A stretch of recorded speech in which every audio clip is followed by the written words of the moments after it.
Heavenly Father, we give thanks to you and praise your holy name. Thank you for bringing us into this new day and for giving us new hope in the midst of this pandemic. Stay with us, Lord, as we gather this afternoon to listen, learn, and share each other's experiences. Bless us all, the organizers, mentors, and startup mentees. Give us an open mind and keep us one in heart and mind to share this same purpose in this gathering, to glorify you in everything we think, say, and do. May the purpose of this mentoring program be in accordance to your holy will. All this we ask in Jesus' name, through the Immaculate Heart of Mary. Amen. Mga kababayan, ang pambansang awit ng Pilipinas. Kayang magiliw, pero sa sinakalan, alam ng puso, sa titik mo'y buhay.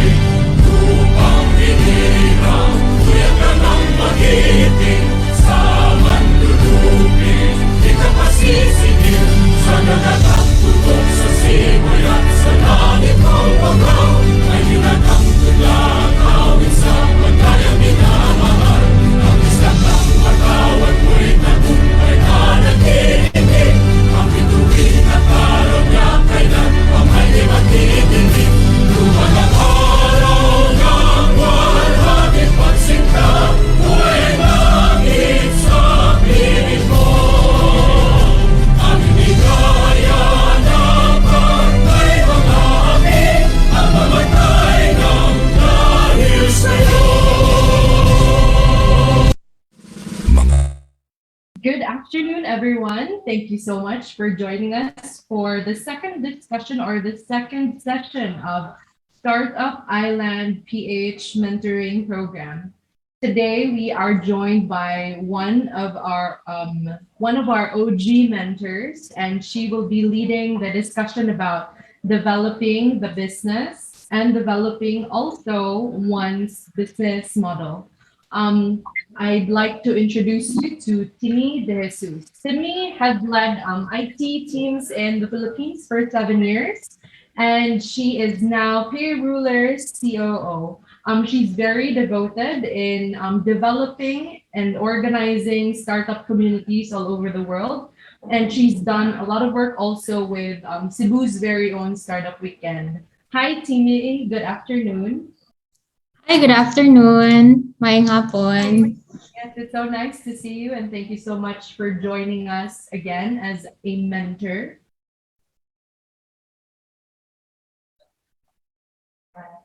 Hi, Timmy, you're on mute. It's my honor and pleasure, I was saying. Thank you for inviting me again.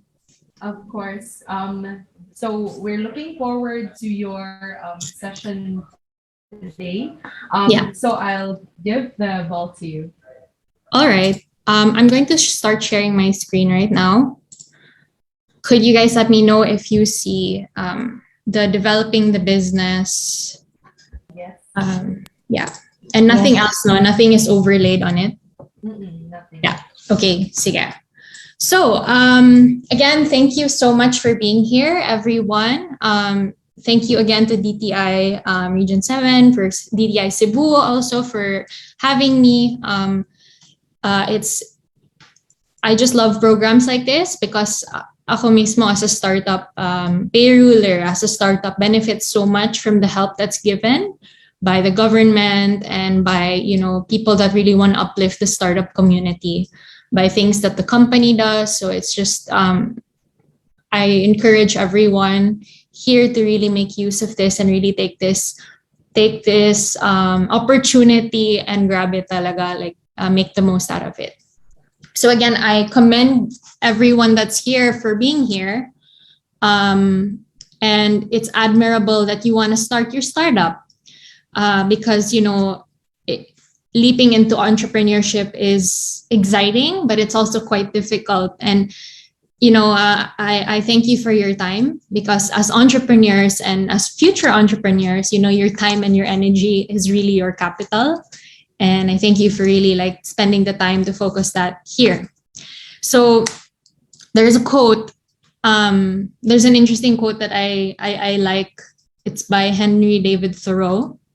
And he says that when any real progress is made, we have to unlearn and learn anew what we thought we knew before. That's why I have this slide. So, growth isn't a linear thing. The people in this room most likely know more than me. And I think I could learn even more from you, to be honest. But to do something that you've never done before, which is start a startup or do this venture, and to achieve success, then you have to let go of repeating patterns, and you need to break through that. And so when we go through the exercises that we go through this afternoon, I encourage you to really be willing to unlearn and relearn some things. So initially we learned, and then we unlearn and we relearn. Because, if you think that this is theoretical, I encourage you and I invite you to just really go through the motions and really try to see what you could get more out of this. Sometimes I have this argument sometimes with some people na parang, oh, that's too theoretical, that's all in the books. But then, these are frameworks that have been proven to have worked, and you might as well just give them the benefit of the doubt, diba?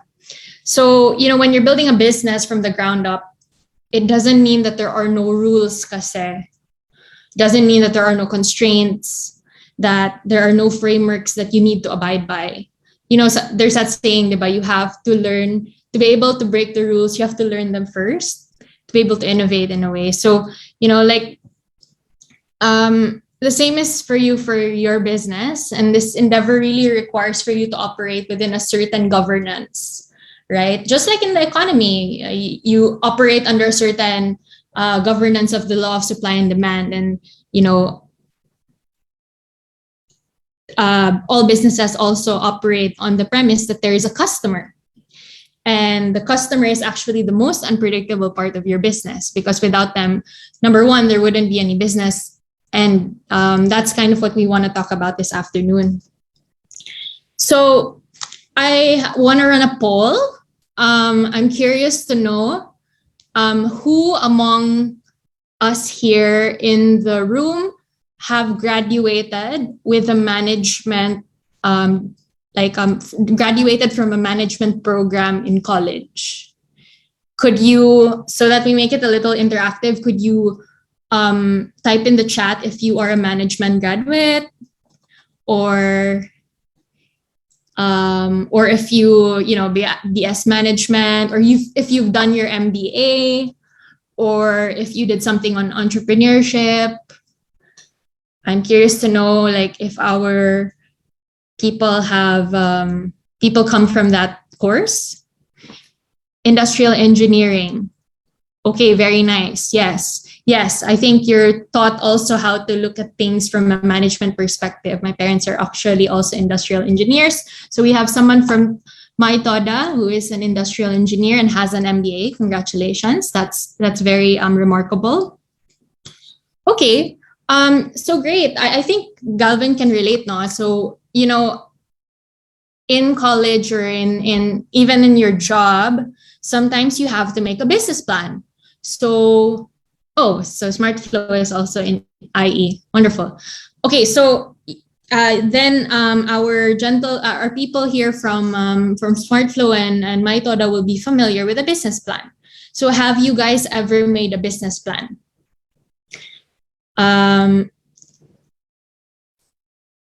Anyone? So I love checking the chat actually when I'm talking, because I love modifying the flow according to it. Wonderful. So Rose has already made a business plan. Almost every day, says Galvin.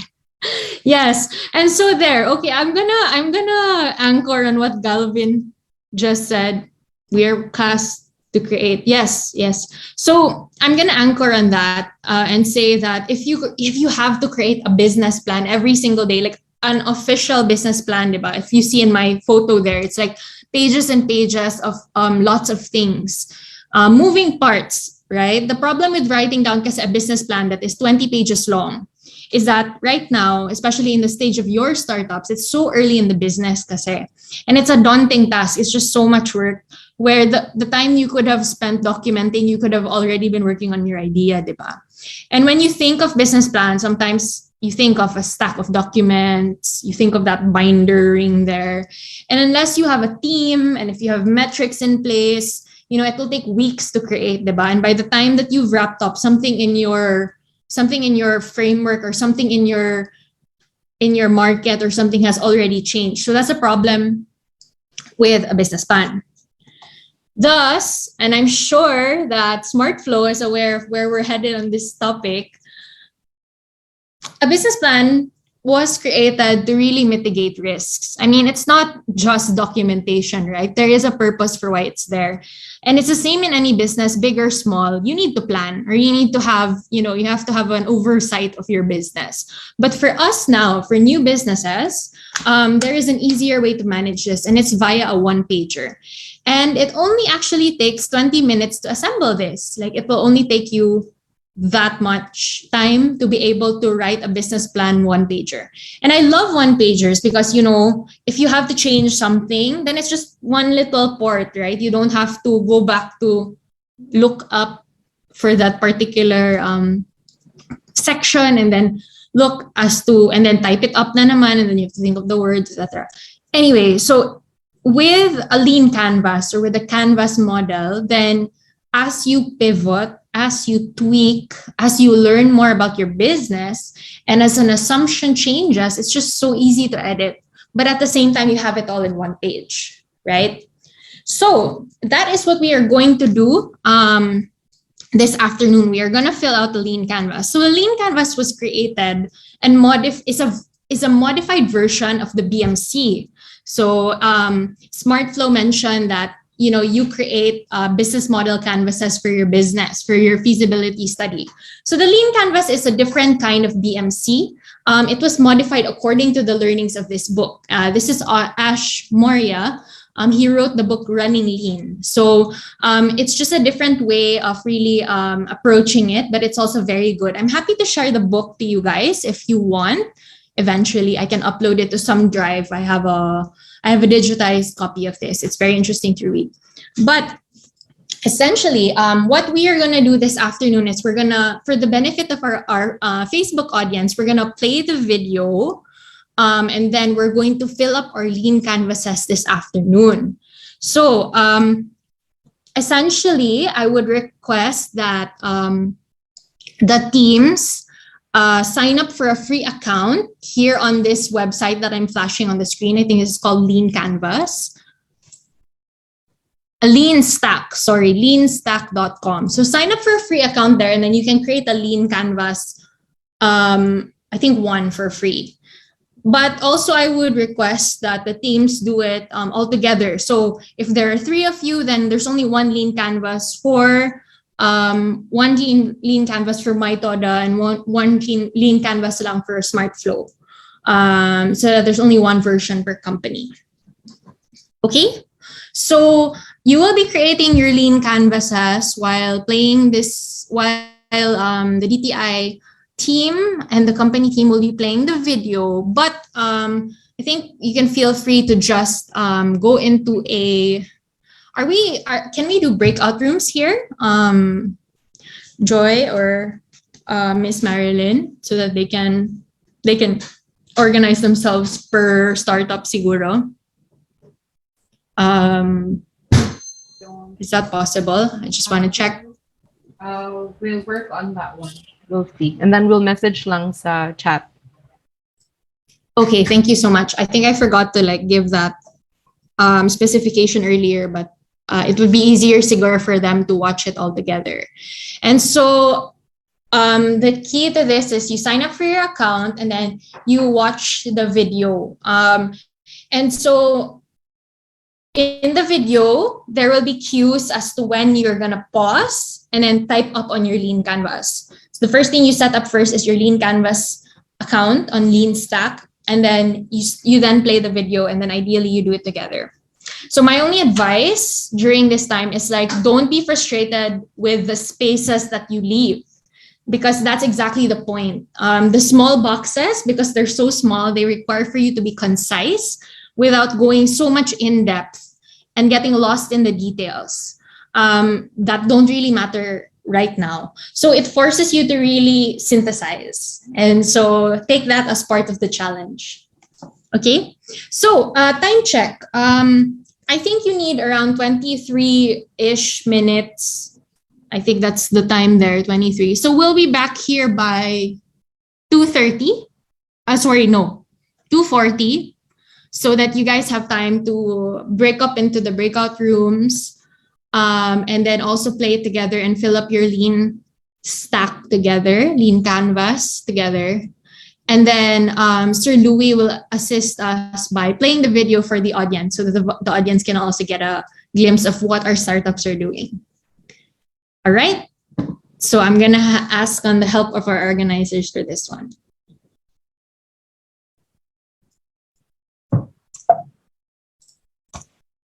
All right. And so I will pause for my section. Once the breakout rooms are all set, I think, Sir Louis, you can go ahead and start playing the video. I'm going to stop sharing so that you can control the video share. Hi, this is Ash with Spark59. Today I'm going to show you how to create your initial business model canvas in 20 minutes.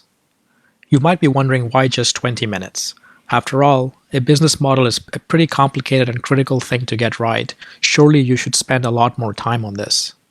But here's the thing, the perfect plan is a myth. Studies have shown that most successful companies report having drastically changed their original plans along the way. Companies like Groupon, PayPal, Flickr are all examples of this. What really separates successful products from those that don't make it isn't necessarily starting with a perfect plan, but finding a plan that works before running out of resources. The way you do that isn't through rhetorical reasoning on a whiteboard in pursuit of that perfect plan, but rather through empirical testing, getting outside the building and stress testing and then refining your plan. Time is the scarcest resource in a startup, which is why it is important to time box your initial canvas so you don't fall into the analysis paralysis trap. I find that 20 minutes is enough time for the first pass. Perfection is not the goal here, but rather the goal is to sketch or baseline a snapshot of your current thinking. With that out of the way, let's get started. If you haven't done this already, head on over to leancanvas.com and click the Create Your Canvas button to sign up for a free account. After creating your account, you will be prompted to name your first canvas.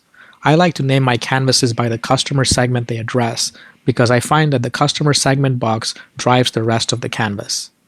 You probably already have an inkling of possible customers your product addresses in your head, but the first step is splitting these broad customer segments into even smaller verticals.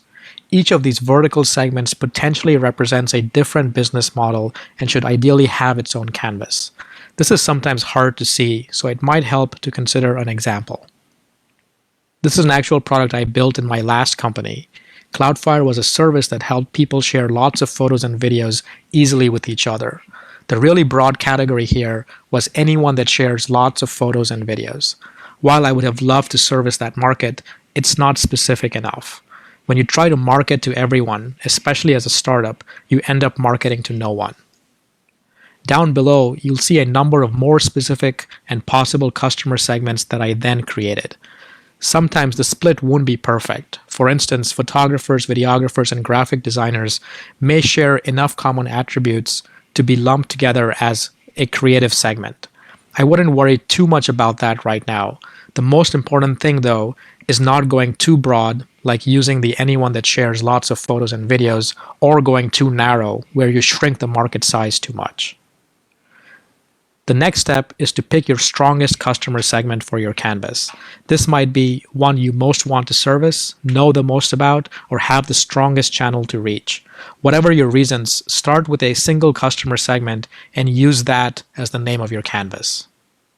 For the Cloudflare product, I decided to use parents as my first customer segment, mostly because I had recently become a parent around that time frame and observed several problems that I was motivated to explore. After doing this, you should then see the Canvas screen. You can simply click in any of the boxes to start typing. The blue numbers indicate a suggested order for traversing the canvas. This order is only a recommendation. Even I'm going to deviate from it slightly in this video based on a newer flow I have been more recently using.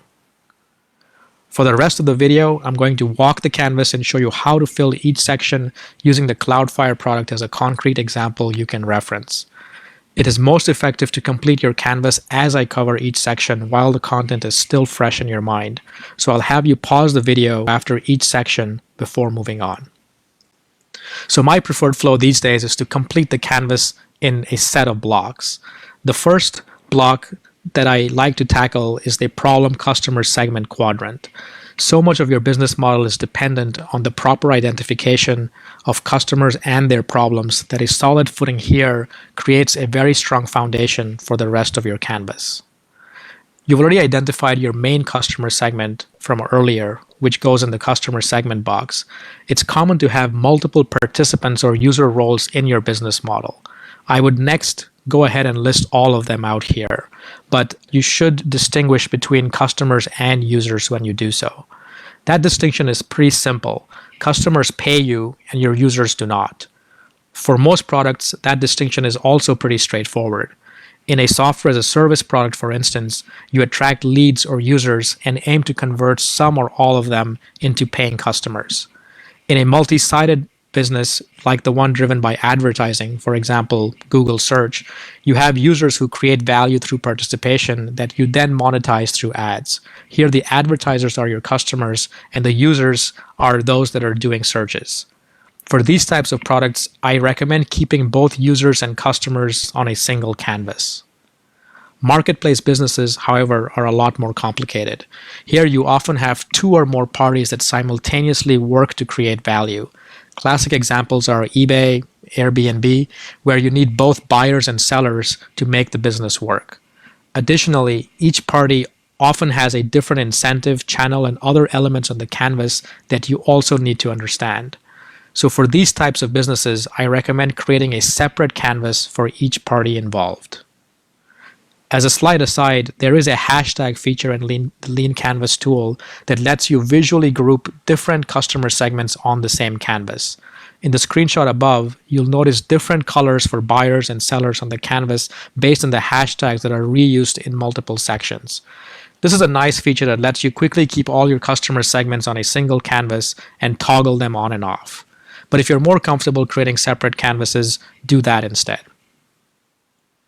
Now it's time to get even more specific with your customer segments and further narrow them down into early adopters. Early adopters are those people that need your product the most, and the early success of your business model is going to be highly dependent on how well you can define and qualify your early adopters. While we all would like to build a product like Facebook that is used by practically everyone on the planet, even Facebook started with a very specific early adopter, which happened to be a college student, and not just any college student, but a college student on the Harvard campus. Here's the customer segment box for the Cloudflare product. I have listed parents as the primary customer and their family and friends as viewers. Down below, I further qualified my early adopters to be parents with younger kids because I felt that they would need my product more than parents with older kids. Pause the video here and complete your customer segment box before moving on. With your customer segments and early adopters defined, we'll now move on to the problem box. Outline the top 3 problems your product addresses for this early adopter. You can have less than 3 problems, but try not to list more than 3. A helpful technique for uncovering good problems at this stage is using a 5 whys. You start with a customer problem, which is usually a surface problem or symptom. You then ask yourself why this is a problem, and do this 5 times, each time refining the list of problems till you have a list of deeper problems that you can put on your canvas.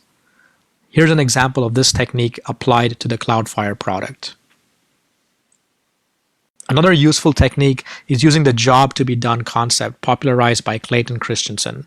The basic idea here is that customers hire your product to get a job done. This is often something they have already been trying to do, but probably unsuccessfully. Once you correctly identify that job, you're in a much better position to identify underlying problems and eventually define a solution for that. This idea also ties nicely into the next quadrant, where you ask yourself how your early adopters solve these problems today. Here you want to be able to describe your customer's current reality. What existing solutions or alternatives are they using today to get the job done? Doing nothing, by the way, is also an alternative. As we'll see shortly, this information will be invaluable in properly positioning and pricing your product. Here is my filled out problem box for the Cloudflare product. You'll see a list of 3 top problems I picked from the earlier 5 whys analysis, along with a list of possible existing alternatives parents use for photo and video sharing. Pause the video here and complete your problem box before moving on. The next set of blocks I like to tackle is the combination of your solution, your unique value proposition, and revenue streams. These 3 things taken together help to define your offer or minimum viable product, which I'll define here in a second. The solution box is the one we entrepreneurs are most in love with because we love to build cool stuff. But your solution isn't usually what's riskiest on the canvas. Instead of falling in love with your solution, embrace the concept of a minimum viable product. The minimum viable product is the smallest solution you can build that still delivers customer value. That is, it still solves a specific problem and ideally also captures some of that value, which is just a fancy way of saying it gets you paid. Until you gain a deep understanding of your customers and their problems, you cannot really define the right solution. That said, I'm sure you have an inkling of what you'd like to build anyway, so let's list those, but still constrain them around the top 3 problems you listed earlier. So for each problems that you listed earlier, briefly outline how you envision solving them using your solution. Here is my filled out solution box for the Cloudflare product. I envision solving these problems with software and list the top 3 features I would need to include in my minimum viable product. Again, pause the video here and complete your solution box before moving on. Next, we turn to the unique value proposition. Not only is this one of the hardest things to get right, but it's also the most critical, at least initially. When you first introduce a product, the initial battle is all about getting noticed by customers. It's getting a chance to have a meaningful dialogue with a prospect. You get this chance by making a compelling offer or promise represented by your unique value proposition. The good news is that, like everything else on your canvas, your unique value proposition is also a guess or hypothesis. You'll have lots of opportunity to test and refine it later. Here are some techniques for getting started. Your unique value proposition is derived from the intersection of your problem and your solution. So craft your unique value proposition around your number 1 problem. And instead of just thinking in terms of top features and benefits, think in terms of your finished story benefit. Your finished story benefit is the value a customer derives after using your product. So if you have a job board service, for instance, your unique value proposition isn't the cool resume building feature you have, but rather the promise of helping job seekers find their dream job. Next, avoid the use of empty words like simple, fast, or easy. Yes, I know Apple uses these all the time, but you are not Apple. They can get away with it because they have built a reputation and brand around simplicity. You haven't and need to be a lot more specific with your unique value proposition. Here's a formula by way of Dane Maxwell for creating a compelling unique value proposition that uses 3 fragments. The first is the end result the customer wants, which is like the finished story benefit. The next is constraining that with a specific period of time when they would see these results. And then finally, you want to address any objections they might have. The second and third items in the formula are great if you can fit them into your unique value proposition without sounding overly salesy. Otherwise, leave them out. Down below are several examples of unique value propositions that use a finished story benefit with some or all of these elements. And finally, it's a good exercise to work on your high concept pitch. The high concept pitch is something Hollywood producers use all the time to distill the script of a new movie they are pitching into a memorable soundbite. So for instance, instead of describing the movie Aliens, they might just say it's like the movie Jaws, only in space. You can do the same thing with products. For example, when YouTube first launched, the founders were describing it as Flickr for videos. It's important to recognize that the high concept pitch is not a unique value proposition. It's not something you'd put on your landing page, but it is valuable nonetheless. It's valuable for helping spreading the meme of your product by word of mouth. Here is my filled out unique value proposition for the Cloudflare product. You'll see a couple of unique value propositions here along with a simple high level concept. Pause the video here and complete your unique value proposition box before continuing on. Next, we're going to cover your revenue streams or pricing box. At first glance, this might seem a little out of place since we have mostly been considering aspects around your solution. But pricing is very much part of your solution. It's very much part of your product. I often use an example to illustrate this. Imagine you have two bottles of water in front of you. One is priced at $1 and the other at $3. Which one do you think is better? Even though both bottles would probably be indistinguishable in a blind taste test, here price alone has the power to define the product in your mind. The next question, which bottled water would you pick? Not only is price a part of your product, but it also determines the customers you attract. In the case of bottled water, we know markets exist at both price points, but the customers who routinely buy $3 bottled water are different from those that would prefer the $1 bottle. Pricing is often considered more art than science and can seem pretty daunting, but there are some simple techniques for getting you started. I often see entrepreneurs doing cost-based pricing versus value-based pricing, which is a mistake. Remember, customers hire your product to get a job done. When they view your product, they naturally compare it against their existing alternatives, not what it costs you to deliver your solution. These alternatives serve as price anchors in your customers' minds. That is why it is so important to understand these existing alternatives and then position your solution against them. I'm also a big proponent of keeping your pricing as simple as possible, at least at the beginning. Resist the urge to create multiple pricing plans at this point. Rather, pick a price aimed at your early adopters and keep their existing alternatives in mind. In the case of a multi-sided business model, even though you aren't directly charging your users, you are still building an asset. The challenge with these business models is that this asset isn't worth anything until you pass a certain threshold or tipping point. Find out what that tipping point is and get some ballpark numbers on the value of that asset by looking at comparable advertising rates and/or acquisitions depending on the type of business you are building. Here is my filled out revenue streams box for the Cloudflare product. I use my existing alternatives as anchors, which range from $0 with Facebook all the way to $99 for the Apple Mobile Me service. But I use these alternatives to come up with my starting price of $49 a year. Pause the video here and complete your revenue stream box before moving on. Next, we're going to cover channels or your path to customers. Your channels or path to customers are one of the more riskier items on your canvas.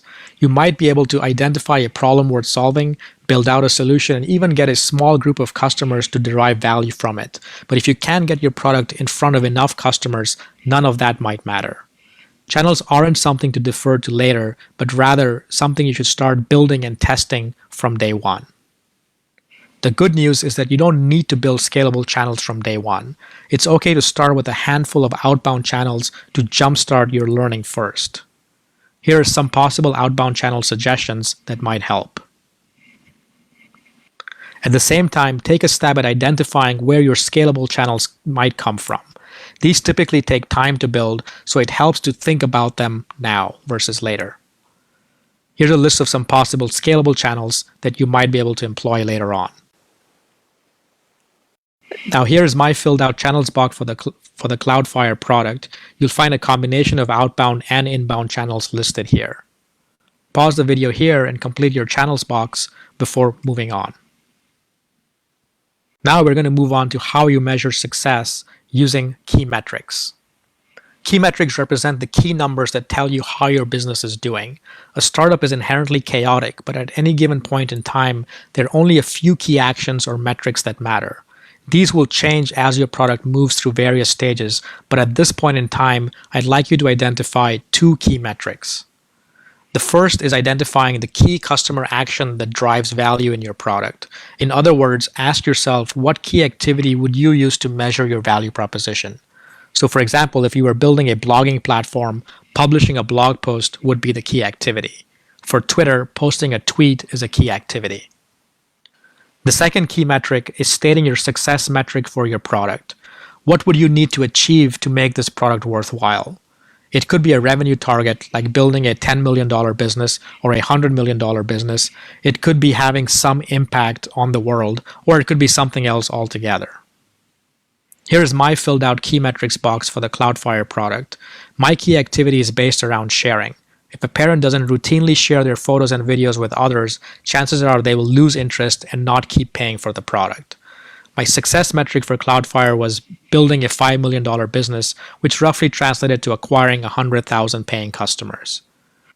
Pause the video here and complete your key metrics box before moving on. We're at the home stretch now. After getting hit with a killer idea and convincing yourself it's worth pursuing, the next thing that should be keeping you up at night is how you build enough runway for your product. We'll use this section to do some ballpark sizing of your business model and estimate scope and feasibility of implementing it. Start by outlining your fixed and variable costs, things like people, servers, and other resources you will need to implement this business model.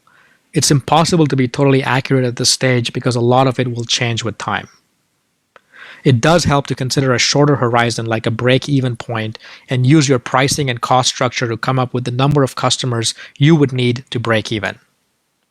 And then go all the way. Calculate how many customers you would need to realize your metric for success from earlier.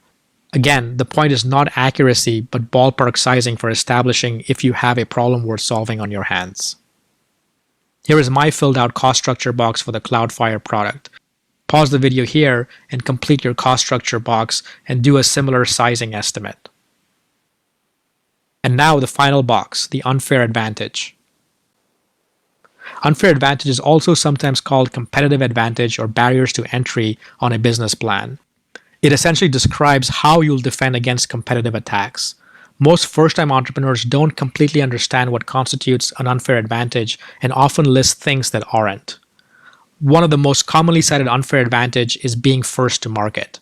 Take a look at these companies. None of them were first movers in their markets, but fast followers. One could actually argue that being first to market can be a disadvantage because the burden of learning and marketing a new product is all on the first mover. Here are other things commonly cited on business plans. All of these things, while important, don't create a sustainable unfair advantage on their own. So what is a real unfair advantage? I subscribe to a simple definition put forward by Jason Cohen, who is currently the founder of WP Engine and also writes the popular A Smart Bear blog. His definition is that a real unfair advantage is something that cannot be easily copied or bought. So let's list out some examples of some real unfair advantages. The bad news is that you probably didn't see an unfair advantage that applies to you today. The good news is that that's okay. Even Facebook didn't really have an unfair advantage when they started. They were number 11 or 12 in building a social network, but they still managed to build the largest social network on the planet, which has now become their unfair advantage. The more important thing is to have an unfair advantage story. Unlike the other boxes on the canvas, the unfair advantage is unfortunately not one you decide to test one day. If and when you start getting some traction with your product, your unfair advantage will be tested by competition and copycats. You may also not have a readily identifiable unfair advantage today. Rather than listing something weak and clearly not an unfair advantage, leave this section blank. Some unfair advantages are revealed over time, like in the case of Zappos. Having a blank box staring back at you also serves as a constant reminder to keep looking for one. Here is my filled out unfair advantage box for the Cloudflare product. Since it's targeted at a very specific and emotional niche, I envision building differentiation over time by fostering a strong sense of community among my customers. Pause the video here and complete your unfair advantage box. So there you have it. If you followed along, you should have captured your first business model. Congratulations. Next time, I'll cover how to bulletproof this business model from here and show you how to start the process of stress testing your plan A. Until then, take care.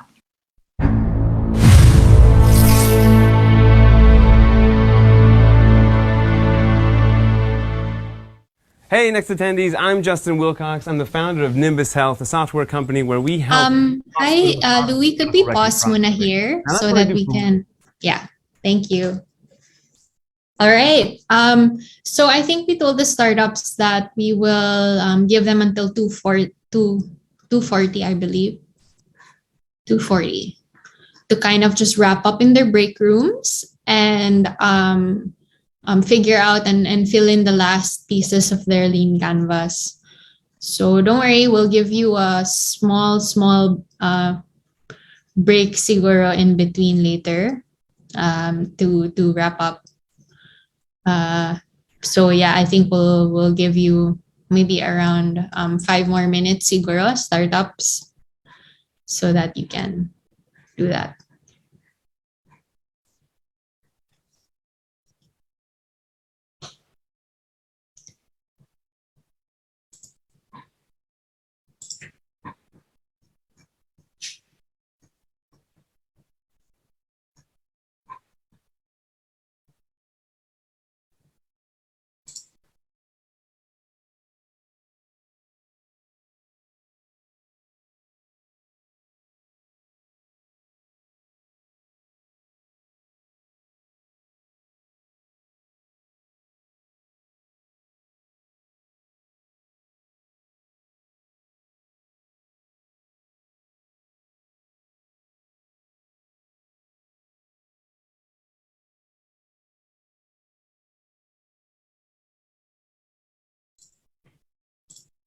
Maybe while the startups are finishing up their lean canvases, I wanted to share this with our audience.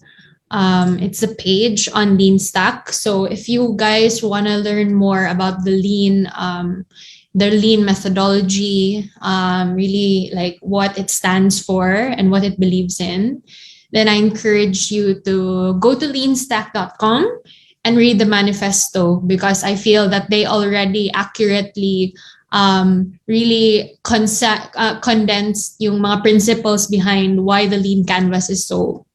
And so it's really a way to, I think they have on here, they have very big statements like the speed of learning is the new unfair advantage and everything. So they have 6 main rules, 6 main principles about learning being your new unfair advantage, about really your product being your business model and not just the actual thing, not just the system, not just the technology that you're building, not just the products that you're selling, but it really is your business model. It also says here that the reason why we do this is to really de-risk the business as compared to like not taking any risk. It's more like you want to look at where it's risky and work on that part. Another principle of lean is really it being very customer problem centric, and don't fall in love with your solution. The problem sometimes with startups is that we're so in love because we're engineers. Most of us are engineers. So we fall in love with our solution and how amazing it is, how technologically advanced it is. But really, at the end of the day, your customer has the say in that, whether that will, that will grow as a business. The 5th principle is really evidence-based. Be evidence-based as compared to really just, you really have to validate. And so the next video that we're going to share is going to talk a little bit more about that. The 6th principle is really prefer outcomes over output. So, you really want to grow and measure traction. Traction as in like it gets further as compared to just outputs. So how many people are signing up, etc., etc. So yeah, I encourage you guys to read this. It's so beautifully written out, and it's really an overview of what they stand for as a business. So this is leanstack.com. Manifesto, their manifestos. They have several manifestos here, but that's one of them. This boot start also. Yeah, very interesting. So I encourage everyone to read that. I'm going to share that on the chat group as well. Okay.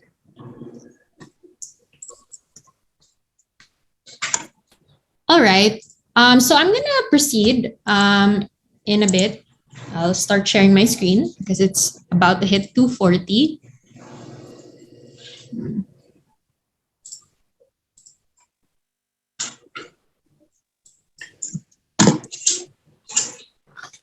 Just prep that.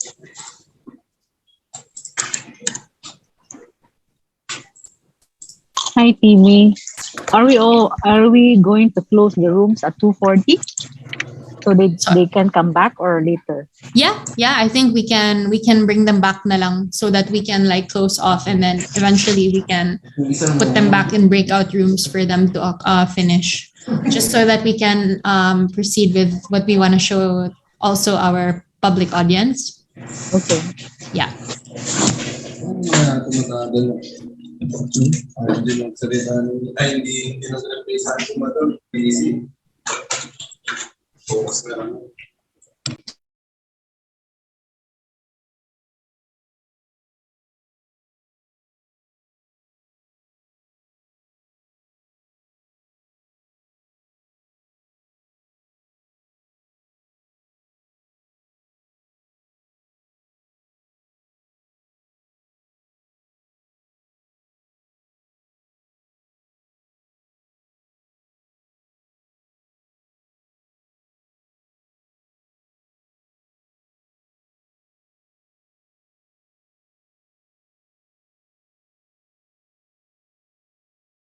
Okay, I'm sharing my screen.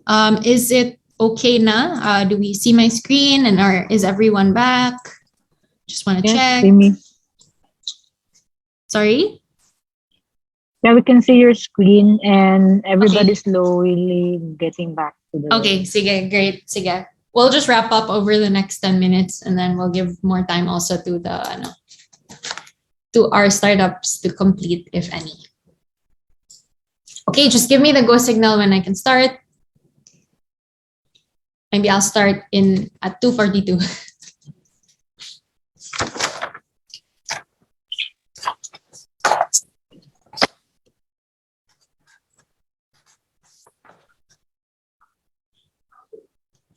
You can start already. Timmy. Okay, great. So yeah. So, this is the statement from the book that I shared earlier from the same writer, which is Ash Moria. And, I'd love to just, let that sit, that, most startups fail, not because they failed to build what they set out to build, but rather they were building the wrong thing, essentially.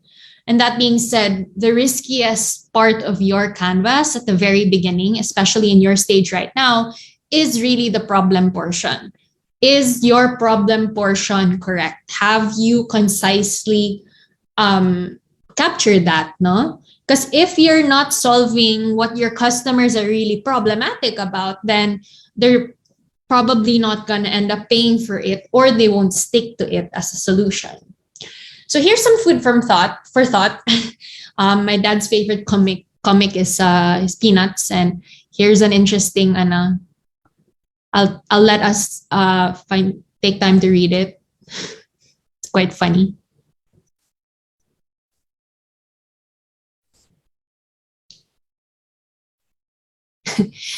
All right. So I know everyone here is pretty smart, and I'll let you figure out how that relates to the previous statement. So this is one of my favorite quotes also about in the startup world, is that, the customers don't really care about your solutions, and they only really care about their problems. And so the question really is, at this point in your startup, at this point in your business's journey, how much of your problem statement have you validated? And by validated, I mean like you've actually verbally talked to someone and they confirmed for you that indeed this is a problem worth solving. So how do you do this? Easiest is surveys. But I really discourage that medium because they're a bit closed-ended and a little bit limiting. Blanks are a little bit limiting. So you can actually, the best case talaga is really to have conversations with people that kind of fit within the persona of your early adopters, as was discussed in our video earlier. And so you can there's actually a way that you can have a guided conversation with them to favor, to actually get their insights. And this guide also gives you a way na parang you don't impose any biases on them. Because sometimes, we have the tendency to pitch, and really guide the conversation a way that might favor our solution. And we don't want to do that because, as was said in the manifesto earlier, fall in love with your customer, with the problem as compared to your solution. So we have to be flexible in that aspect. So you guys will have to do customer interviews at some point. I think within the week, that should really be your assignment before you guys enter the next session of our mentoring. And it seems kind of scary and daunting, and it's not great, right? Because talking to people is not always comfortable for everyone, but unfortunately, this is really the way to go. It's been updated now because we have social distancing and stuff like that. But you have to have time. You have to make time to have conversations with people. And so we call this problem interviews or customer discovery. So this is the video that Louis is going to share. Sir Louis is going to share with us as to how to create these conversations and guide the conversations. Have these customer customer discovery conversations with potential early adopters. So, Sir Louis.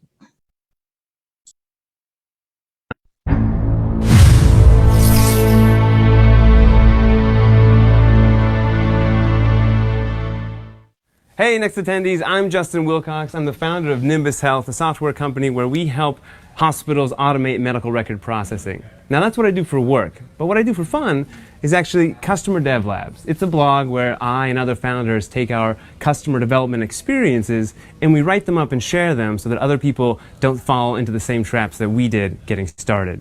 So, if you like what we talk about today, definitely go check out the blog. Speaking of which, what we're talking about today is 4 customer discovery hacks. These are the 4 things that I found hardest to get started with customer development. All right, now that we've got our interview set up, we need to figure out what are we going to ask our customers. And this is something that I really struggled with when I started customer development.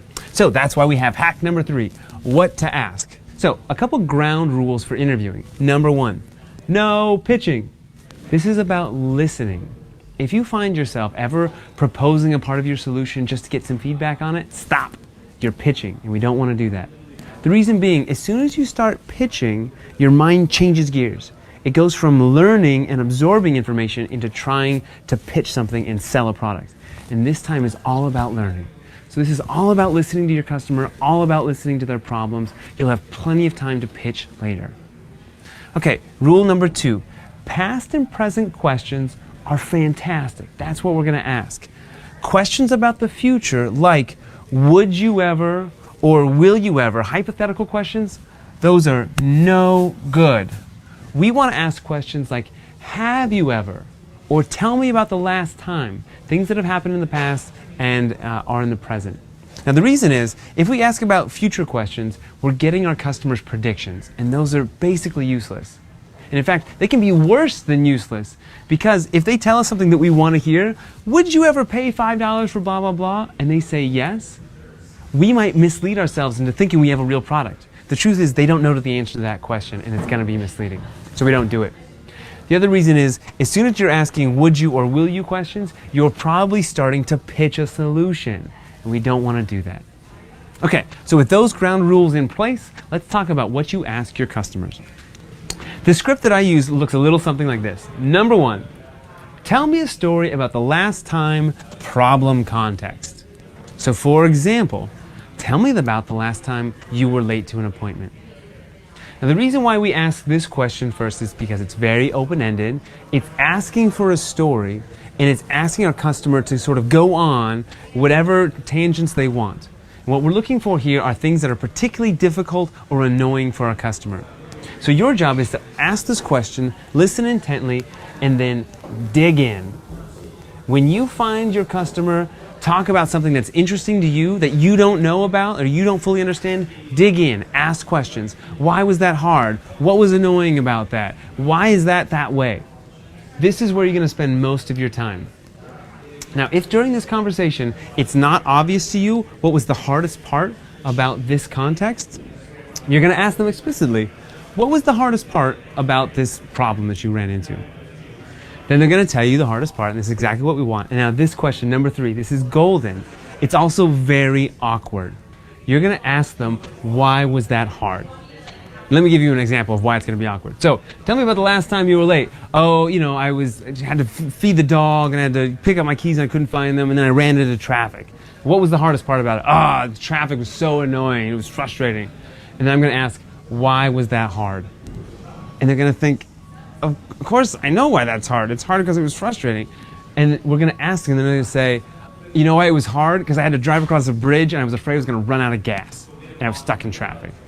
And we ask because the why is exactly what we're going to parrot back to our customers when it's time to go pitch our solution.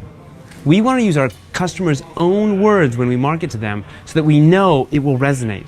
So in this case, why was it hard? Afraid to run out of gas? We can say, afraid to run out of gas because you're running late. That might be the best marketing message. So this is really important. Even if it's awkward to ask, make sure you understand why this was particularly hard. Number 4, we're going to ask, how do you solve this problem now?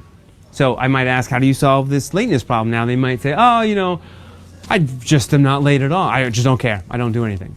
In that case, we know this isn't a real pain for our customer because they're not trying to solve the problem. If they are trying to solve the problem, you know, I set my clocks forward fast and I try and get reminders from Google and blah, blah, blah. Then we can ask the next question, which is, why is that solution not awesome? If they say, oh, you know what? I know the clocks are set fast and I just ignore the reminders.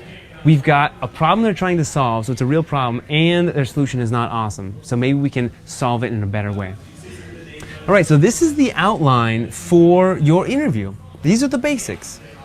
Bonus points, though, if you can do any of these 3 things. Number 1, emotions. Take real note of the emotions your customer expresses during the interview. Frustration, anger, guilt, greed, happiness, whatever it is, note those down because those emotions, that's how you're going to connect with your customer. When you can empathize with your customer, they can feel that. And that's how we're going to actually move our solution. Number 2, three-peat. Once you get through this process, you can start all the way over at the beginning. Tell me about another time you were late.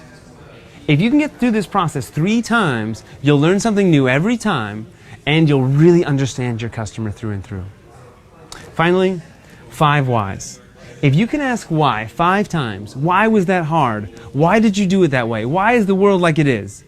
You will understand the core crux of why someone is doing what they're doing and why it's difficult. If you ask 5 times, you'll get down to the core emotion and the core motivation of what it is that they're trying to solve.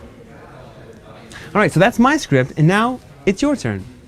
Go ahead and write your version of this script and then go to a neighbor and interview him or her. When you do, make sure you're not pitching and that you're always asking questions about the past and the present and never about the future. Good luck. So all this information is documented up on customerdevlabs.com. Go check it out. I'm Justin Wilcox. Let me know what you learned. Great. Thanks, Louis. Thank you, Sir Louis, for that. I'm going to wrap up lang on this. So I just want to show this, this slide. Let me know if you guys can see my screen.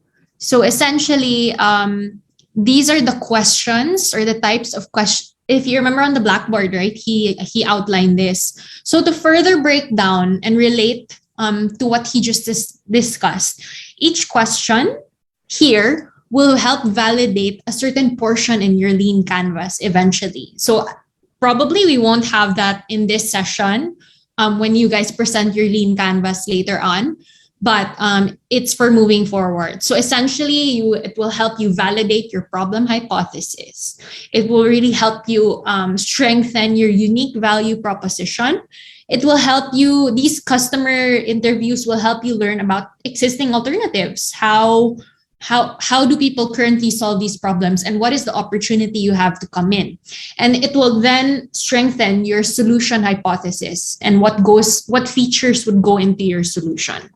So if we do it that way, if you look at that, the question number 1 relates to problem. The question number 1 and 2 and 4 will actually help you formulate problem. And then question 3 and 5 will help you work on solution, UVP, etc. So, you might think that it's not useful, but it really will help you confirm and validate this portion of your lean canvas. Okay, so mapping that out, it looks like that. I'm happy to share a sample customer interview form if you guys want. So this is an actual form of something that I actually used, and the conversation would be like, an average of an hour to really have to dig in deep and find out the problem statements. So we did this for a corporate innovation project for Bosch before, where I used to work. Okay. So, and when you do your interview, I'm going to close off with this. Please really do listen, not just to reply, not to pitch, but really to understand. And this article, if you guys can look this up, and if I'm sure a lot of us know about the 7 habits of highly effective people, it really talks about that. This is also a really good video that talks about, how to be a better listener. I'm not saying you guys aren't better listeners, but sometimes we always need that reminder. So essentially your assignment, eventually going into the week, is really to do at least 10 problem interviews, and then validate your statements, tally them, and tweak your business accordingly. So I'm going to close this sharing with this. Frankly, I really don't have all the answers to your questions, but I hope these 2 frameworks bring you some clarity to where you are in your business, and to shed light on the riskiest parts and how to address which parts are riskiest and which parts you need to address before really launching your product. And starting a business in the pandemic is really brave, and I commend all of you. And the odds are the market is so different right now. It's shifting, but this program is really rooting for you. And it's really, the strongest survive, diba? It's a survival of the strong. It's not the survival of the strongest, but the survival of those who can really adapt. And I feel that you being in this program is really wanting to adapt to change. All right. So I think we will wrap up. I'm just presenting like the flow siguro later. I'm sorry, I think Joy had a flow earlier, but I organized it alphabetically in the order of presentation. So essentially, you're gonna present your lean canvas in a PDF form. Ideally, could you submit the PDF forms to, I think it will still be Louis that will be sharing his screen. Your deadline would probably be around 3:10, 3:10, and then we can start by then. So on or before 3:10, and this will also give you guys time to run to the restroom, grab your water, grab your coffee, so that we can be ready for when we come back here. This portion won't be streamed live to our Facebook audience, just because right now our startups are still really in the process of validating a lot of stuff about their business. But it will be really exciting when we then have our demo day, because then you'll see the fruits of their labor. Okay, great. So if there's any Q&A from the audience, I'm happy to answer. For the startups, you guys can reserve your questions until your certain portion, because we will be giving you 5 minutes to present your lean canvas and then 5 minutes to ask questions. So don't worry, startups, you'll have your dedicated time, and we really want to spend time with you guys on this. But I guess for the audience, if we do have any, like Miss Marilyn or the DTI team or Joy, if we have someone. Hi. But if not, then I'm happy yeah. also to. Yes, I think we have to proceed to the fireside chat or the more so that we can go ahead and discuss their lean canvas with the fireside mentor, Saf Mayol. Thank you so much, Timmy.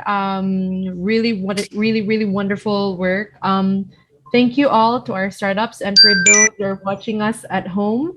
And I think that's that. We're gonna end the live feed now. See you next Saturday at the same time, 2 p.m. until 5 p.m. If you want to join the program, we have another program next year. And if you want to get in touch with Timmy, she is on Facebook. She's also on LinkedIn. So you can get her details and reach out to her on those channels. So again, thank you so much for all those who are watching at home. Have a wonderful day. Bye.